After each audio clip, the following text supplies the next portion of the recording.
जय गुरुदेव। कि गुरु माँ के साथ आप आनंद मूर्ति माता ना, माँ के वहां से दीक्षा लिए हुए है। उनका आश्रम चंडीगढ़ में, चंडीगढ़ गन्नौर में, चंडीगढ़ के चंडीगढ़ नहीं, अच्छा सॉरी, गन्नौर हरियाणा, गन्नौर हरियाणा में है। तो सोनीपत और पानीपत के बीच में है आश्रम सोनीपत उनका। और पानीपत के बीच में।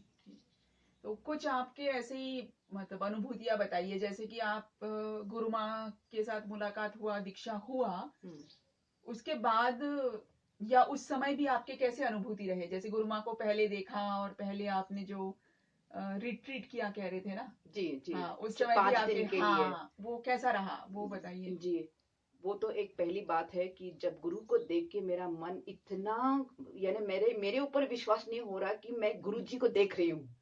पहले एक तो वो आनंद ऐसा था, वो भी मैं कैसे बताऊं ये भी मेरे समझ में नहीं आता।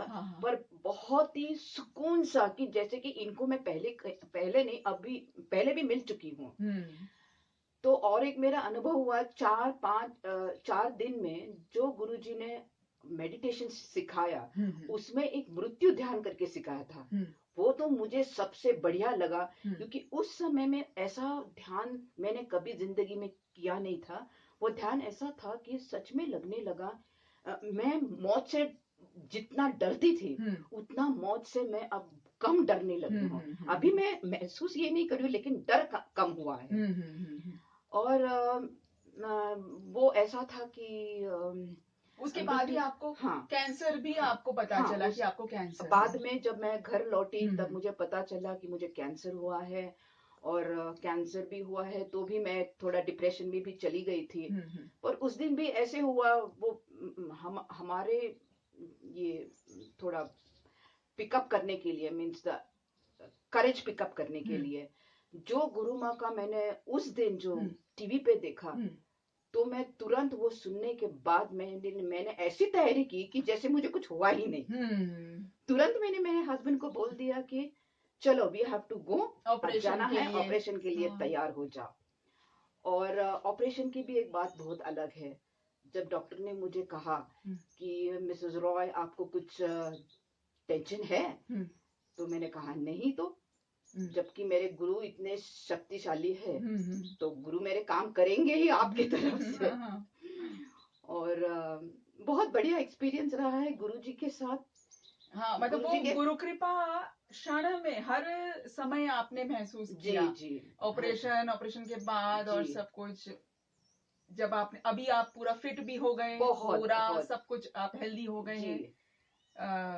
वो है। और गुरुजी ने जो एक मैंने टीवी पे जब उस टाइम मैंने सुना था कि ये शरीर, अब पता चला आपको ये शरीर जीने वाला नहीं है, तो उसके लिए हम लोग क्या क्या करते हैं। ये लिपस्टिक लगाओ, सेंट लगाओ, बाल बनाओ। और जब जब कीमोथेरेपी हुआ, तो कीमोथेरेपी में जब मैंने पहली बार मैंने मेरे बाल देखे तो मुझे महसूस हुआ कि ये सच है कि एक दिन हमें जाना है, नश्वर है ये। फिर जाके फिर मुझे वो करेज मिल गया कि नहीं, this is what it is. और मुझे जीना है, सिर्फ आज मुझे जीना है तो सच्चाई के लिए। जब मैं रास्ते चलूं तो स्पिरिचुअल के रास्ते चलूं, क्योंकि वहीं से मुझे शक्ति मिल रही है। आध्यात्मिक मार्ग पे। तो ये वीडियो हम जो कर रहे हैं, इसके लिए नहीं कि कोई एक आश्रम का हम एडवर्टाइज कर रहे हैं या कोई गुरु का एडवर्टाइज कर रहे हैं, पर ये है कि आध्यात्म आपको क्या दे सकता है जिंदगी में। ये कि ये एक जो कितने ही संघर्ष रहे, कितने ही जिंदगी के दुखदायक एक्सपीरियंसेस रहे, सारे अनुभूतियां रहे, और इतना कैंसर भी हुआ था, पर ये सब कुछ से ओवरकम करके आगे बढ़ के आप इनको पूछे अगर, तो ये कहेंगे मैं आनंद में हूँ। सच में मैं आनंद में हूँ। तो ये कौन, मतलब कोई बुजुर्ग को बाकी दुनिया में आप पूछ लीजिए, कौन कहेगा कि भाई मैं बुढ़ापे में भी मैं मजे में हूँ, आनंद में हूँ, क्योंकि ये आध्यात्म आपको देती है, ये धर्म आपको देती है। और आज मुझे सच में महसूस होने लगा है कि जो मैंने जिंदगी जी है, उससे बेहतर मैं अब जी रही हूँ। बिल्कुल। क्योंकि आज ऐसा लगने लगा है कि गुरुदेव आपने मुझे ये सिखाया। क्योंकि ये शायद मैं बिल्कुल मेरे दिमाग में कहीं पे भी नहीं था। ऐसे पहले मुझे लगता कि नहीं, मेरी फैमिली, मेरे बच्चे, मेरा हस्बैंड, उनका अच्छा ये होना तो है, उनका भला होना है, पर मेरे सिवा उनका कैसा चलेगा। ये बात थी कि ये मेरे सिवा। तो अब मैं ये महसूस करती हूँ कि हम सब लोग एक दूसरे के सिवा भी जी सकते हैं। बिल्कुल, ये गुरुजी ने सिखाया। और अकेले जीना सीखो। साधु जीवन कैसा होता है जीना सीखो, ये हमारे गुरु ने सिखाया। कि वो गुरुजी हमारे कह रहे थे कि दिन भर आप यही सोचते हो, खाना क्या बनाना है, कल क्या, सुबह क्या बनाना है, दोपहर को क्या बनाना है, शाम को क्या बनाना है। कम से कम इससे तो मैं बहुत निकली हूँ बाहर। वही है, मतलब पूरे दुनिया के लोग पैसों के पीछे भाग रहे, सोच रहे कि पैसे कमाने में आनंद है जी। कोई रिलेशनशिप्स के पीछे भाग रहे, सोच रहे कि ये हो जाए तो आनंद है, शादी हो जाए तो आनंद है, या ऐसा हो जाए तो आनंद है, ये बढ़िया नौकरी मिल जाए तो आनंद है। पर आनंद कहीं नहीं है। कुछ भी मिलने के बाद आपको परमानेंट आनंद कभी नहीं मिलने वाला है। जो आनंद आपको आध्यात्म देती है वो एक अलग ही शांति और आनंद की एक पूरा दिशा खुल जाती है। बिल्कुल बिल्कुल। कि एक सादा जिंदगी, एक ध्यान पूर्ण जिंदगी, कि हाँ ध्यान करे, जाप करे और बढ़िया सादा एक जिंदगी, उसमें ही इतनी आनंद, इतना सुकून, इतनी शांति ये मिलती है। तो गांव आने के पहले भी बहुत मुझे मैं बहुत टेंशन में थी कि मैं कैसे आ पाऊंगी। और जब मैं चलो दिल्ली पहुंच गई तो मुझे ऐसे भी लोग मिले कि मुझे इतना उन्होंने हेल्प किया। और मैं सोच भी नहीं सकती, मेरा कुछ बुकिंग नहीं था, कुछ नहीं था। एक बच्चा आके मुझे कहने लगा कि आंटी मैं आपको बस में बिठाने तक मैं आपको वहां तक छोड़ दूंगा। और इतनी उसको चिंता लगी थी। और फिर हल्द्वानी से जब मैं हल्द्वानी से मैं आ रही थी अल्मोड़ा की बस में मैं बैठ गई। तो वो ड्राइवर भी बहुत अच्छे थे, उन्होंने भी मुझे बहुत हेल्प किया। और जबकि ये जब हल्द्वानी से जब हम निकले तो चारों ओर पहाड़ों का नजारा इतना ब्रेथ टेकिंग इट वाज। तो लगने लगा कि भाई कितना सुंदर लग रहा है। शुद्ध हवा। और अभी से ही जैसे कि अंदर से मुझे लग रहा था कि आनंद, वाह। और जब मैं यहाँ आके पहुंची और आपको देख के तो मैं इतनी खुश हो गई बहुत खुश हो गई। मैंने कहा हाँ आ गए, चलो डेस्टिनी आ गई।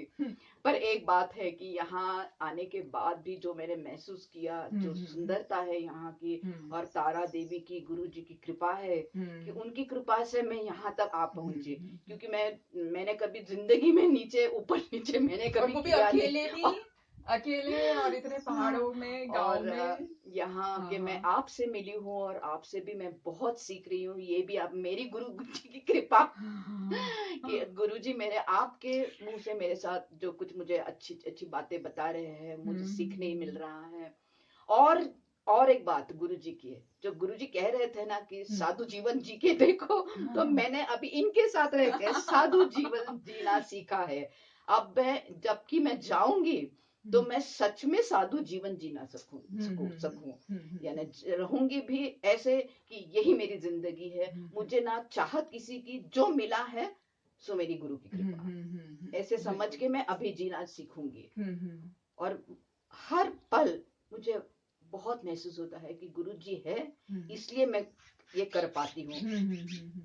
कभी मेरी एक तारा देवी से भी प्रार्थना है कि गुरु जी को ना भूले, दुनिया भूल जाए, मुझे दुनिया भूल जाए और मैं भी दुनिया को भूल जाऊं, पर मुझे गुरु जी आपको नहीं भूलना है। क्योंकि हमने हाथ पकड़ा है, क्योंकि हम छोड़ सकते हैं लेकिन आप हमारा हाथ कभी नहीं छोड़ेंगे, ये मेरा विश्वास है।